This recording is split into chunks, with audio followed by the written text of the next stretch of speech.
केंद्रीय बजट 2026-27 अब बस कुछ ही दिनों में पेश किया जाएगा। वित्त मंत्री निर्मला सीतारमण 1 फरवरी 2026 को रविवार के दिन लोकसभा में इसे पेश करेंगी और इस बार का बजट बहुत सारी उम्मीदें लेकर आने वाला है। क्या सस्ता होगा, क्या महंगा होगा और किस सेक्टर को कितना बजट मिलने का अनुमान है, आज उसी पर चर्चा करेंगे। इस वीडियो में लास्ट तक बने रहिएगा। नमस्कार, मैं हूं आपके साथ ममता तिवारी और आप देख रहे हैं न्यूज़ 18 का डिजिटल प्लेटफॉर्म। देखिए, वित्त मंत्री निर्मला सीतारमण का ये नवा बजट है लगातार, जो स्वतंत्र भारत के इतिहास में एक बड़ा रिकॉर्ड है। इससे पहले मोरारजी देसाई ने सबसे अधिक 100 बार बजट पेश किया था, जिनमें से 8 पूर्ण बजट जबकि 2 अंतरिम बजट थे। सबसे खास बात यह है कि आज़ादी के बाद पहली बार कोई बजट रविवार को पेश हो रहा है, जो काफ़ी ऐतिहासिक माना जा रहा है। पहले भी कभी कभी शनिवार को बजट आया था, जैसे 2015 में, 2016 में अरुण जेटली ने पेश किया था, लेकिन रविवार का ये पहला मौका है। इस बार बजट से आम जनता से लेकर इंडस्ट्री के अलग अलग एक्सपर्ट्स को कई सारी उम्मीदें हैं। किसानों को पीएम किसान, फसल बीमा, सिंचाई योजनाओं से पैसा अधिक मिलने की उम्मीद है, तो उद्योग जगत को ग्रोथ के लिए पॉलिसी सपोर्ट, टैक्स में आसानी और मैन्युफैक्चरिंग को बढ़ावा देने वाले ऐलान की उम्मीद है। ये बजट देश की अर्थव्यवस्था को मजबूत बनाने और आम आदमी की जिंदगी आसान करने वाला हो सकता है। लोग उत्सुकता से इंतजार कर रहे हैं कि वित्त मंत्री आखिर क्या क्या ऐलान करती हैं, क्योंकि ग्लोबल टेंशन के बीच ये बजट काफी अहम होगा। सबसे पहली चीज, टैक्स स्लैब में बदलाव की उम्मीद आप भी जरूर चाहते होंगे, क्योंकि एक्सपर्ट्स का मानना है कि इस बार सरकार पुरानी टैक्स रिजीम के स्लैब में बदलाव कर सकती है। अभी तक ओल्ड रिजीम में टैक्स जो स्ट्रक्चर है जिसका तस बना हुआ है, जबकि नई रिजीम को लगातार अट्रैक्टिव बनाया गया है। कंजप्शन बढ़ाने के मकसद से सरकार मिडिल इनकम ग्रुप को राहत देने पर फोकस कर सकती है। दूसरी चीज है, टीडीएस रेट्स कम होंगे, क्योंकि ये सवाल उठ रहा है। वर्तमान में अलग अलग ट्रांजैक्शंस पर कई टीडीएस रेट्स लागू हैं, जिससे टैक्स पेयर्स में कंफ्यूजन रहता है। बजट 2026 में सरकार टीडीएस रेट्स को सरल बनाते हुए इन्हें 2-3 स्लैब तक सीमित कर सकती है, जिससे जो कंफ्यूजन है वो बिल्कुल भी क्रिएट नहीं होगा और ये बहुत आसान हो जाएगा। तीसरी चीज जो है, ओल्ड रिजीम में स्टैंडर्ड डिडक्शन बढ़ सकता है। नई रिजीम में स्टैंडर्ड डिडक्शन 75,000 रुपये कर दिया गया है, जबकि पुरानी रिजीम में ये अभी भी 50,000 रुपये है। बढ़ती महंगाई को देखते हुए सरकार ओल्ड रिजीम में भी स्टैंडर्ड डिडक्शन बढ़ाने का ऐलान कर सकती है।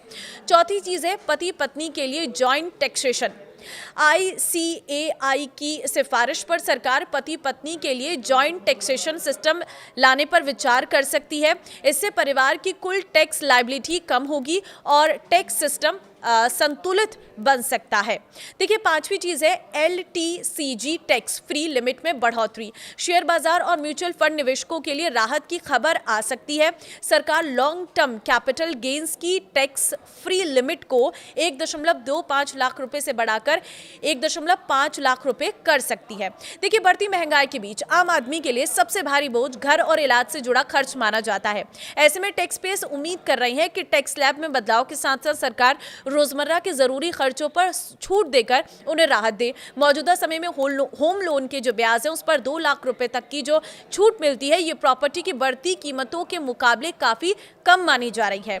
दूसरी चीज है कि बजट 2026 से मिडिल क्लास रोजगार से जुड़ी कई उम्मीदें लगाए बैठा है। उन्हें उम्मीद है कि सरकार बजट 2026 में रोजगार और स्किलिंग को प्राथमिकता देगी, जिससे नए रोजगार का सृजन होगा और मिडिल क्लास को इससे फायदा मिलेगा। रोजगार बढ़ने से घर में आमदनी बढ़ेगी। साथ ही अगर सरकार MSME लोन में युवाओं पर ध्यान देती है तो स्वरोजगार के कई नए रास्ते खुल सकते हैं। वरिष्ठ नागरिकों के लिए नई टैक्स स्कीम उतनी आकर्षक नहीं है। बुजुर्गों को स्वास्थ्य और इंश्योरेंस खर्चों पर राहत की जरूरत होती है। ऐसे में उन्हें मेडिकल खर्चों में सरकार की ओर से बड़ी राहत मिल सकती है। अगर ऐसा होता है तो बुजुर्गों को काफी फायदा होगा। उद्योग जगत का मानना है कि इस बार बजट में आर्टिफिशियल इंटेलिजेंस AI इंफ्रास्ट्रक्चर को प्राथमिकता मिलनी चाहिए। हैप्पीएस्ट माइंड्स के CEO के अनुसार भारत को केवल AI का उपभोक्ता नहीं बल्कि ग्लोबल लीडर बनने की दिशा में आगे बढ़ना चाहिए। इसके लिए स्वदेशी हार्डवेयर, डेटा सेंटर, स्टार्टअप्स को सपोर्ट, टैक्स इंसेंटिव्स और इसके साथ ही स्किलिंग प्रोग्राम की जरूरत है। बाजारों को भी बजट से उम्मीद है, क्योंकि निवेशकों को इनकम टैक्स में राहत करीब 11.512 लाख करोड़ के टैक्स खर्च और फिजिकल डेफिसिट को 4.4% के आसपास रखने की उम्मीद है। कुल मिलाकर बजट 2026 से यह अपेक्षा की जा रही है कि वो ग्रोथ, रोजगार और इनोवेशन तीनों को नई गति देगा।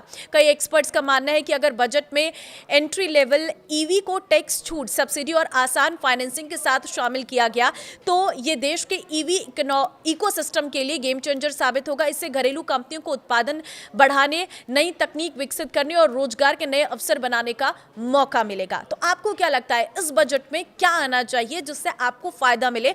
कमेंट में जरूर बताना, और अगर आप मेरी इस वीडियो से सहमत है तो इसे शेयर जरूर करना। नमस्कार।